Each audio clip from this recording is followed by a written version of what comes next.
Қос тағдыр. Интернеттен алынған әсерлі әңгіме. Мемлекеттік гранттың енді ғана бөлініп жатқан кезі. Ауылда пәленшенің қызы немесе ұлы грант иегері болыпты дегенді естіп, бүкіл ауыл қуанатын еді. Мінекей, бүгінде бір ауылдың, бір сыныптың қос қызы, жақын құрбылар, екеуі де грант иегері атанып, арман қуып ауылын қимай, ару қала Алматыға жол тартты. Таныс тамыры жоқ, ешбір туысы жоқ үлкен қалаға қыздарын жіберіп, әке-шеше, ата-әже жандарын шүберекке түйіп, сары уайымға салынып қалды. Ұлжалғас пен Гүлдана екеуі бала кезден бірге өскен, қылықтары, мінездері бірдей құрбылар. Не істесе де бірге келісіп істейтін жандар. Әке-шеше, туған-туыс бәр жиналып, бар тыққан, сақтаған, сүрлегендерін беріп жіберген болатын. Ертерек келіп, жатақханаға орналасып, қалталарындағы аздаған ақшаға қаланы қызықтап, көрікті жерлерін тамашаламаққа шықты. Әне-міне дегенше оқу жылы басталып кетті. Ауылдан келген аңқау, адал, нәзік жанды екеуі ашық-шашық киінген қыздарды көріп ұялыңқырап, өздерінің үстерлеріне бір көз жүгіртті. Күн батса, қоршаудан аттап шықпайтын, үлкеннің алдын кеспейтін, ары үшін жанын садаға ететін, бекем тәрбие алған. Ағаның ашуынан, әкенің қаһарынан қорқатын бұл аруларға жеңсіз, қысқа етек киім көздеріне оттай басыла түсті. Көктемгі алау гүлдердей алаулаған қыздардың топ арасында келе жатқан ақ құба өңді қос бой жеткенге көптің назары ауа түсті. Ұқыпты өрілген шаштары, етегі тобықтан асар аспас кең көйлек киюі олардың ауылдық екенін аңғартып тұрғандай. Оларға қарап, кейбіреулері табиғи боямасыз жүздеріне тамсанса, біреулер саусағын шошайтып кемсітіп әлек. Жұрттың көз қарасынан аяғына тұсау салынған арғымақтай екеуі қинала әрең қадам басып жатақханаға кіріп кетті. Қасындағы бөлмелес группалас қыз Айдана да қаланың ақ саусақ қыздарының бірі. Ауылдық екі құрбы қыздар алғашында Айданамен онша тіл табыса қоймаған, мен кейіннен жақын аралас-құралас болып кетті. Айдана оларды қаланың тіршілігіне бейімдеп, бірте-бірте қыздардың жүріс-тұрыстары өзгеріп сала берді. Етек жеңдері ақырын-ақырын, тізеден асар-аспас болып қысқарды. Заманға еліктеймін деп, жаманға еліктеп жүргенін олар қайдан білсін. Оқуда озат қыздар сессияда білімнің кәдеге жарамай қаларын, бәрін көк қағаз шешерін білмес еді. Сессияның соңы көк қағазға келіп тірелгенде екеуі де абдырап қалды. Мысық пен тышқан ұқсап, мұғалімдердің соңынан қанша жүгірсе де баға қойып берер ойлар жоқ. Олардың көкейін тесіп тұрған көк қағаз екенін білсе де, бұл қыздарды әр қайсысына берер ақшалары жоқ еді. Ауылдағы мал, егін шаруашылығымен айналысатын әке-шешесінің онсыздақ жағдайлары мәз емес. Қос құрбы сабақтан соң жұмыс іздеп шығып, дәмханаға даяшы болып жұмысқа орналасты. Әйтеуір шапқылап жүріп, сессиясын жапса да, күнделікті қалталарына аз-маз ақша түсіп, үйренген екеуі жұмыстарын тоқтатпай жалғастыра берді. Артылған ақшаға қыдырып, сырттан тамақтанып, қалалық адамдардай күн кешіп жүрді. Сонда да жұрт оларды ауылдық деп кемсітуді доғарған жоқ. Гүлдана, Ұлжалғас, бүгін кешкісін қыздар клубқа барғалы жатыр. Сендер барасыңдар ма? Жоқ, біз ондай жерге барып көрген адам емеспіз, барғымыз келмейді де. Ой, қойыңдаршы. Сендер осылай артқа шегіне берсеңдер, жұрт сендерді мазақ етуді тоқтатпайды. Мен қатты қысыламын, оның үстіне киетін тәуір киіміміз жоқ. Ол жағын алаңдамаңдар, мен бері тұрамын. Қос құрбы Айдананың ашық-шашық, жартылай жалаңаш киімдерін киіп, Айдана аздап оларды әрлеп, сәндеп те берді. Өмірлерінде бетіне бояу тимеген қос құрбы айнаға қарап, өз-өздеріне тамсанып, көріктеріне көздері тоймай мәз-мейрам болып клубқа барды. Ой, бір шекелерінен тер бұрқырап шыққанша билеп, шаршап, әлі құрып, биік өкше аяқ киімді қолдарына ұстап, сүйретіле жатақханаға әрең жетті. Қалай қыздар, бүгінгі кеш сендерге ұнады ма? Ой, құрсын, несін айтайын, өмірімде мұндай көңілді күн болмаған шығар. Саған Гүлдана, ұнады ма? Билеп шаршағаным соншама, сөйлеуге әлім жоқ. Рахмет саған, Айдана, өмірімізге мән кірді. Сендерге бір қызық айтайын ба? Жоғары курстың жігіттері сендерден көз ала алмай қалды ғой. Сендерді ауылбай деп жүрген қыздар қызғаныштан өртенуге шақ қалды. Мұның бәрі сенің арқаңда, саған көп-көп рахмет. Қос құрбы күн өткен сайын көктемгі масатыдай, құлпырған гүлдердей жайнап, жүздері нұрлана түсті.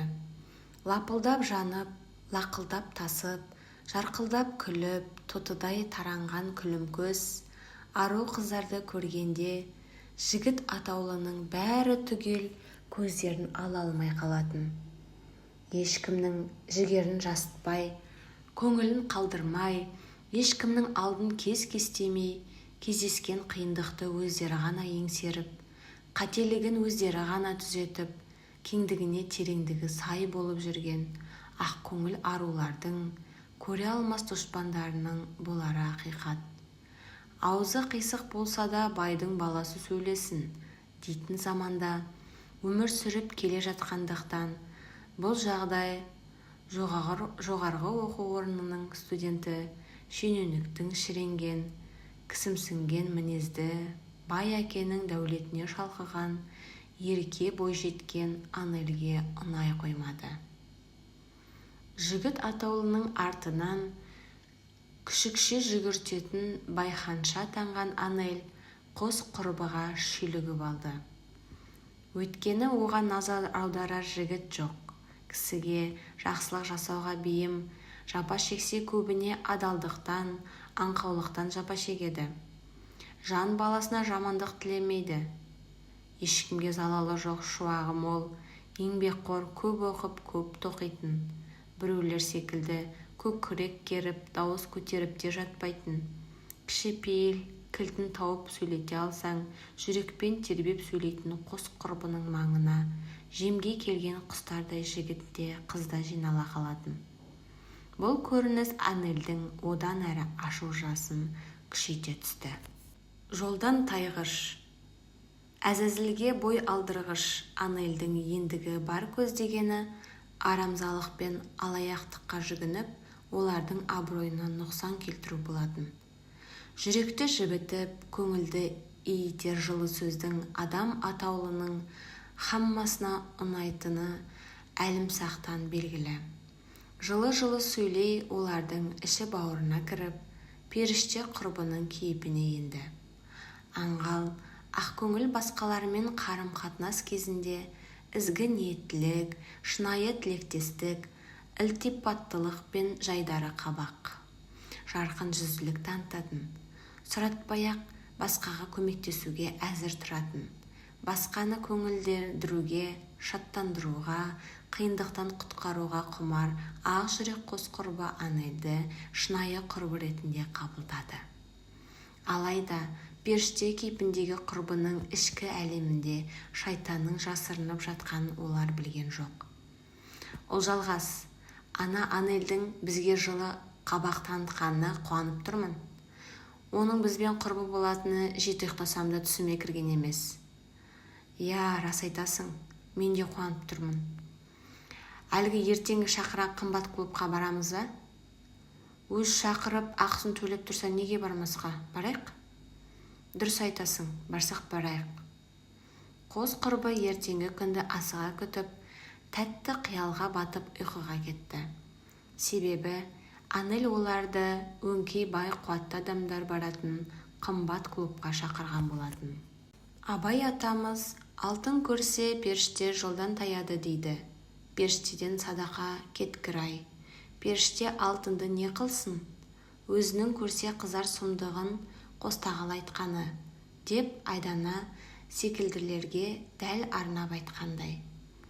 Даңқ кімнің күліп тұрса басында, сатқандық та бұғып жүрмек қасында демекші, Айдана қос құрбысын аз ғана ақша үшін сатып кетті. Клубқа барар алдында олардың сусына ұйықтататын дәрі қосып берді. Жол бойы қос құрбыны ұйқы қысып, бастарын әрең көтере клубқа жетіп барды. Гүлдана, менің ұйқым қатты келіп тұр. Мүмкін кері қайтармыз? Менің де ұйқым келіп тұрғаны, бірақ келіп тұра кері қайтқанымыз жарамас.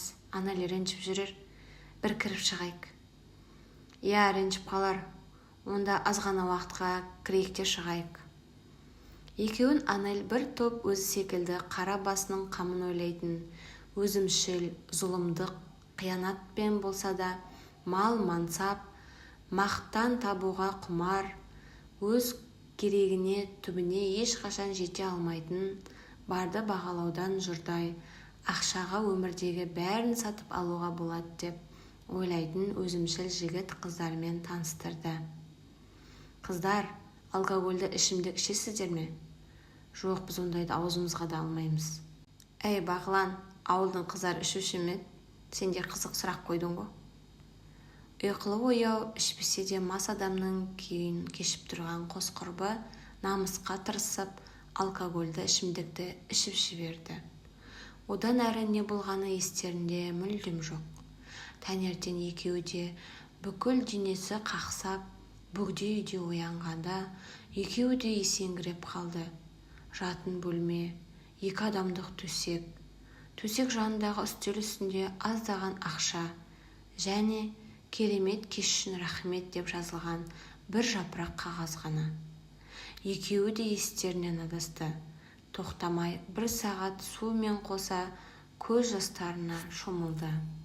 Өмір жолында қиындықпен қоса адам деп айтуға ауыз бармайтын адамдарды да болатынының тағы бір дәлелі. Шариғаттағы өзіңе қол жұмсаудың үкімі ауыр екенін жақсы білетін қос құрбы бұл жолды таңдай алмады. Қыз баласы үшін ең асылда қымбат пәктігін кірлету өте ауырда қиын екен бүкіл әйелдер жақсы білетіні мәлім. Олардың жан күйзелісін сөзбен жеткізу мүмкін емес тіпті. Әділетсіз қоғам. Не тәйірі, жігіт жаза басқан екен, кейін түзеліп кетеді деп сабазыңды кешіре салары сөзсіз, ал қыз баласын ешқашан кешірмейді. Өмір бойына осы бір күнәһарлықтың ми батпағынан шыға қоюы екіталай емес пе? Иә, олардың бұл сәті тозақтық азап іспеттес болды. Ағыл-тегіл жылап, күш қайраттарынан айырылған қос құрбы сүйретіле жатақханаға әрең жетті. Айдананың азғындығынан бейхабар қыздар періште кейпіндегі жалған достың етегіне құлай жылап жіберді. Әй, сендерге не болған? Мына түрлерің не? Құрбым, бізді айтуға аузым бармай тұр. Аңғал ақ көңіл қыздар бар болған жағдайды көздерінен жастарын сыға отырып, қорс етіп, мұрындарын тартып баяндап берді. Жандарым-ау, нелерің бар ет ішімдік ішіп, көрпелеріңе қарай көсілсеңдер болмайды ма?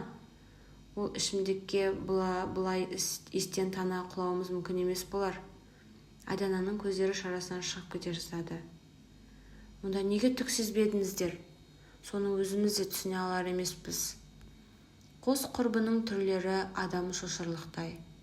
Екі көздері домбығып, көп жылағаннан өңдері қуарып, тірі өліктей отыр. Домбығып ісіп кеткен екі көздерін жұмып, бір сәт әзер ұйықтады. Бойындағы бар күш қайраттарын жинап, сүйемдеп болса да сүйретіліп, оқу ғимаратына қарай жол тартты. Әншейінде оларды көрген бойда қолдарын сермеп, езу тартып алыстан сәлемін жолдайтын құрбы, достары олардан теріс айналды. Бір топ нөкерін ертіп алдынан Анель шыға келді. Қыздар, қалайсыңдар? Кеше түндерің қалай болды? Көңілді өтті ме? Не жеп тұрсың? Қош, білмегенде болмаңдаршы. Сендердің құзғымар жігіттердің қойында кеткендеріңді бәрі көрді. Не дейсің? Анель, айттым ғой, ауылдан келген мұндай салдақылар басқа осылай ақша табады. Иә, Анель, біз саған олар деп достаспа, деп ескертік емес пе? Қыздар, онсыз да ашудан жарылардай болып тұрмыз. Білмей жатып, жала жабуды доғарыңдар. Неге ашуланасың? Әлде жігіттер ас төледі ме? Доғарыңдар деймін. Доғармаса қайтесің? Мен саған көрсетемін. Қыздар шашыласа төбелесе кетті. Жылап-жылап таусылған, алғаш рет ішімдік ішкен қос құрбы әлсізденіп, тобырдың астында аяққа тапталды. Анельдің діттегені де осы болатын.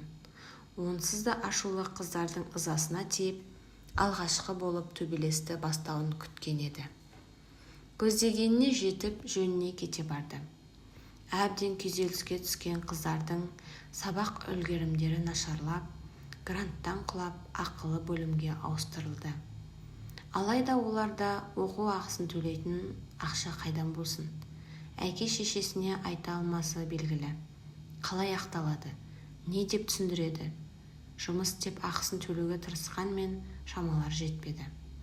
Оқудан бір жола шығарылып, жатақханадан қуылып далада қалды. Түн ортасы, аштан аш, жаурап жасынап отырған қыздарға қорған бола жан табылғаны оларды қуантып өмірге қайтарғандай болды. Әй қыздар, мына отырыстарың не? Үйлеріңе қайтыңдар. Түн ортасында көшеде жүруге қауіпті. Үйіміз болса барар едік, әпке. Ойбой, үйлеріңде жоқ па? Бұл жақта тұрмайсыңдар ма? Өмірден опық жесе де, ауыздары күймеген қос құрбы бейтаныс әйелге өз өмірлерін жіпке тізгендей баяндап берді. Ендеше менімен бірге менің үйіме жүріңдер. Рас айтасыз ба? Әрине рас. Сендер ақша жинап, ауылдарыңа қайтқанша менің үйімде тұра тұрыңдар. Қызар қуана келісіп, өздері мүлдем танымайтын, бұрын соңды көрмеген бөгде әйелдің жетегіне еріп кете берді. Қос құрбы жуынып, бөгде әйел берген киімдерді киіп, тоя тамақтанып, шаршап ұйықтап қалды. Түске таяу оянып, жұмыс іздемек болды. Сыртқа шығуға дайындық жасап жатты. Бөгде әйел кіріп келіп, хал жағдайларын сұрады. Қызар, қалай, жақсы демалдыңдар ма? Жүздеріңе қан жүгіріп қалыпты. Иә, сізге рахмет көп-көп. Алла разы болсын. Бір жаққа жиналдыңдар ма? Жұмыс іздеп қайтсақ деп едік. Жұмыс? Қызар, мен сендерге тамақ, жылы мамықтай жұмсақ төсек бердім. Судың да сұрауы болады емес пе? Мұның бәрінің өтеуі бар деп ойламайсыңдар ма? Жұмыс тауып істесек, ақысын төлейміз. Маған сендердің ақшаларың қажет емес. Олай болса, қалай өтейміз? Бізден сізге не қажет? Маған сендер қажетсіңдер. Кәне, менімен бірге жүріңдер. Қос құрбы түк түсіне алмай, әлгі әйелдің соңынан еріп жүрді. Ұзыннан ұзақ, әр 2 метр сайын бір бөлменің есіктері. Қайда, неге бара жатқандарын түсіне алар емес. Соңғы есікке барып тоқталды. Есікті ашқан кезде құрбылардың көздері шарасынан шығып кете жаздады. Міне мына қыздардың бәріне сендер секілді ішерге ас төсек орын бергенмін. Бірақ бұл қыздар бұл жерде неге жиналып отыр? Өтемін өтеп отыр. Сонда қалай түсінбедік? Сәния сендерге бәрін түсіндіреді. Сәния, кәне, мына қыздарды күтіп ал. Құп Болат ханым. Іштен денесі ірі, бойы ұзын бір қыз шығып, құрбыларды жұлқылай ішке кіргізді. Әй қыз, мұның не? Тез жібер бізді, әйтпесе не істейсің? Кәне көрсет өнеріңді. Ұжалғас дәу денелі қызға қарай қол көтермек болып еді. Әлгі дәу қыз ұжалғастың тамағынан қысып, буындырып өлтіруге сәл қалды. Әлін білмеген әлек деген мына қыздардың бәрі менің бұйрығыммен отырып тұрады. Сендер де маған бағынышты боласыңдар. Бағынбасаңдар сендерге тозақтың азабы қалай боларын көрсетемін. Қос құрбы өздерінің қандай тозаққа тап болғанын түсінгендей болды. Сендердің бұларың не? Ардан бездіңдер ме? Әке, шеше, аға, әпке, туған туыстарың жоқ па? Қыз баланың ең қымбат құндылығы ар емес пе? Жанымды алсаң да арыма кір келтірме дейтін ұғымды ұстанатын қазақ қыздар емессіз бе? Бәріміз мен қазақ қызымын деген үлкен атқа лайықпыз ба? Деген сауал қойып көрейікші. Қазақта қыз баласы ұяң да инабатты, сыпайы болған. Ер адамға тік қарамаған. Жүріс-тұрысы салмақты болып, сызылып, сыпайы қозғалған. Орынсыз жыртыңдап күлмеген. Ешкімнің сөзін бөлмеген. Етегі ұзын, кең көйлек киген. Басында тақия, не бөрік болған. Жөнсіз, әдепсіз сөйлемеген. Кісінің алдын кесіп өтпеген. Дауыс көтермей бәсең дауыспен сөйлеген. Кешкілік жалғыз жүрмеген. Басқаларға қол тигізбеген, және кісіні болсын, жануарды болсын теппеген. Суық жүріс, сумаң қылыққа бармаған. Өтірік, өсек айтпаған. Адамға қарап есінеп не керілмеген. Талтайып отырмаған. Тамақты асап жемеген. Бұраңдап қылымсымаған. Біреудің алдында киім ауыстырмаған. Салт дәстүрден аттамаған. Ешкімді ғайбаттамаған. Ішімдік ішпеген, шылым шекпеген. Тәкаппарлыққа жол бермеген. Үлкен кішіні сыйлаған. Шектен тыс боянбаған. Мінеки, қазақ қызы осындай болған. Иә, бәріміздің де бойымыздан бұл қасиеттер толығымен табыла қоймас. Дегенмен, әлде өзгеруге болады. Әй қыздар, бұл жер сендерге дәрісхана емес. Үндеріңді өшіріңдер. Қазақ деп миды аштыңдар ғой. Қазақ жерінде, қазақ елінде қазақ болып туылсаң, бұл атауды сыйламауға хақың жоқ. Біз мұсылман болғандықтан ең алдымен өз арымызбен намысымызды биік ұстауға тиіспіз. Мұсылман, қазақ деп неменеге басты ауыртып тұрсыңдар? Сендерге біздей болмасаңдар, бастық бұл жерге сендерді алып келмес еді. Жоқ, сендер мен біздің айырмашылығымыз жер мен көктей. Біз бір рет қана еріксіз түрде арымызды таптауға жол бердік. Бірақ енді басымды шапса да оған жол бермеспін. Арымның жолында жаным садақа кетсін. Ал сендер өз еріктерімен арларыңды таптатып жүрген, кеудесінде жаны жоқ, жай ғана қуыршақсыңдар. Егер кеуделеріңде жүректерің болса, бұлай жүрмес едіңдер. Қыздар дауласып тұрғанда, әлгі бөгде әйелімен қоса жас жігіттердің дауысы естілді. Әпке, бүгін бізге жап-жас қаймағы алынбаған қыздарды тауып қоямын деп уәде беріп едіңіз ғой. Уәдеңіз тұрдыңыз ба? Інішек, мен қашан сөзімде тұрмап едім. Мінекей олар. Ұлжалғас Гүлданаға қарағанда кішкене еті тірі болатын. Бөгде әйел есікті ашқанға дейін өзімен қоса Гүлдананың жүзін ұзын қолақ шаштарымен бүркеп үлгерді. Өйткені ол бұл дауысты есіне түсірді. Бұл сол күні ұйқы дәрінің күшінде жатқанда арын таптап пәктігінен айырған жігіттердің дауысы болатын. О, міне нағыз бақыт, фигуралары аттай екен. Сіз уәдеде тұрсаңыз, біз де өз міндетімізді атқарайық. Мінекей уәде еткен сума. Ал қыздар, жүріңдер. Байдың ерке балдары қос құрбының қолынан ұстап бөлмеге қарай сүйреп бастады. Гүлдана қарсыласып айқайға сала берді. Ұлжалғас қолынан қысып, белгі беріп түсіндіруге тырысты. Гүлдана да бірдеңе түсінгендей қарсыласуды доғарып, үндемей еріп отырды. Төртеуі бір бөлмеге кірді. Жүзін ашып көздеріне тік қараған қыздарды көргенде, ерке жігіттердің зәрелері зәр түбіне кетті. Не болды? Неге сонша қорықтыңдар? Сендер әлгі... Иә, сендер арын таптаған қыздармыз. Сендердің арқаларыңда оқудан қуылып, мына бір тозаққа тап болдық.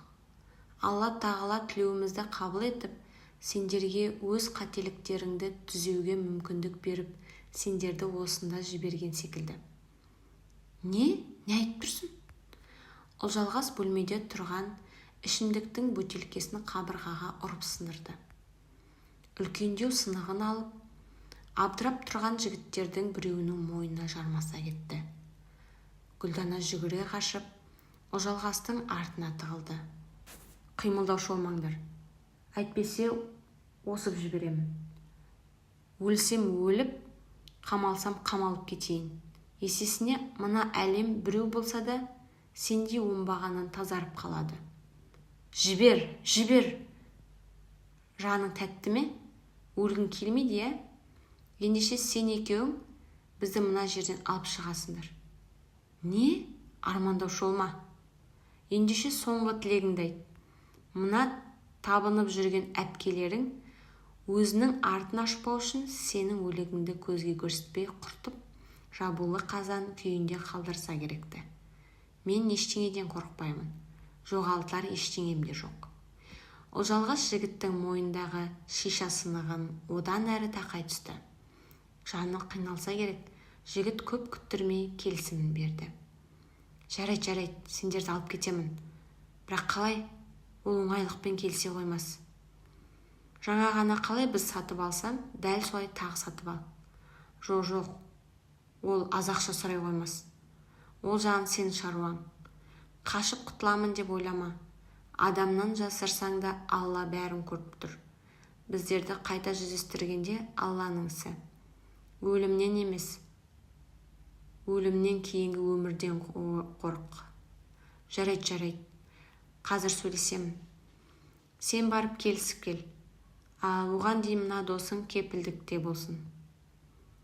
Ұлжалғас тұтқындағы жігітті итеріп жіберіп, екіншісіне жармаса кетті.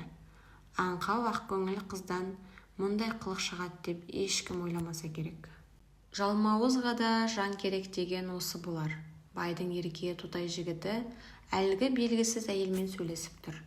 Екеуінің келісе алмай тұрғаны айдан анық көрініп тұр. Бір кезде әйтеуір жігіт жақсы жаңалықпен оралды. Төртеуі бірге бұл мекеннен алыстап кетті. Міне, бұл әрекеттерің жігітке тән. Қыздың арын таптауға ешкімнің құқығы жоқ. Бұл сендерге сабақ болсын. Сендер әлі-ақ жазаларыңды тартасыңдар.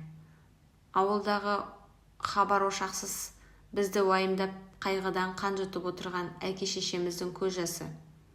Біздің көз жасымыз сендерді жібере қоймас анық. Сендерді қарғыс сатсын. Алла жолына салдық. Айтқандай заттарымызды алып бергендеріңіз үшін көп-көп рахмет. Қос құрбы құтылғандарына қуана, бірден ауылына жол тарту үшін Ұлжалғас ұялы телефонын сатты. Өздері әлі күнге дейін нағыз құрбы санап жүрген Айданамен қоштасып кеткенді жөн көріп оған жолықты. Бар бастан өткендерін баяндап берді. Айдана да олармен қосыла еңкілдеп жылап алды. Түн ортасы таңның атқанын күткісі келмеген қос құрбы ата-ана, туған туыспен қауышуға асығып таксиге отырды. Көздегендері ауылдағы ағайынға тезірек жетіп, өзгелерге әлгі тозақ мекен жайлы жеткізіп, құлдықта отырған қыздарды құтқару болатын. Өздерінің шамасы келмегесін біліп, өзгелердің көмегіне жүгінгенді жөн көрді. Түн ортасы таксиде жандарын шүберекке түйіп келе жатыр. Қаладан шыққан соң көлік бұзылып, жүргізуші оларды басқа көлікке салып жіберді. Бұл екі қыз қорыққандықтан алғашқы такси мінгенде Гүлдананың телефоны мен көліктің номерін, бұзылып басқа көлікке отырғандарын құрбысы Айданаға қоңырау шалып айтқан болатын. Бірақ екінші көліктің номерін көре алмады. Онсыз да өмірлерін ойран еткен үшін жаны азапталып жүрген Айдана олардың аман есен өз үйлеріне жетуін Құдайдан тілеп отырды. Гүлданаға хабарласып еді, телефоны сүндірулі. Үрейге бой алдырып, жан қоярға жай таба алар емес. қайта қоңырау соғып жатыр. Сөндірулі телефон қайта қосылмады. Ақымақ адамдай түні бойы ары-бері жүгіріп, бір көз ілмеді. Араға 2 күн өтіп, қос құрбыны іздеуге бүкіл Алматы кірісті. Полиция қызметкерлері, ерікті қаншама жастар. Бір апта өтіп, айдаладан 2 қыздың өлі денесі табылды. 2 қыздың өліміне себепкер болған Айдана есінен алжаса жасады. Қос құрбыны ең соңғы болып көрген сол болғандықтан тергеуге алынып, шыдай алмай бар шындықты баяндап берді. Сол сәтте-ақ әлгі жердегі жүзекшілер мен олардың жеңгетайы тұтқынға алынды. Байдың ерке балалары, әлгі 2 жігіт пен Анель сол күйі жазасыз қалды.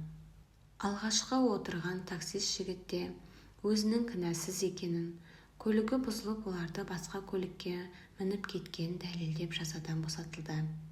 Алайда екінші мінген көліктері де, жүргізушісі де, өлтірген қанышер де сол күйі табылмады.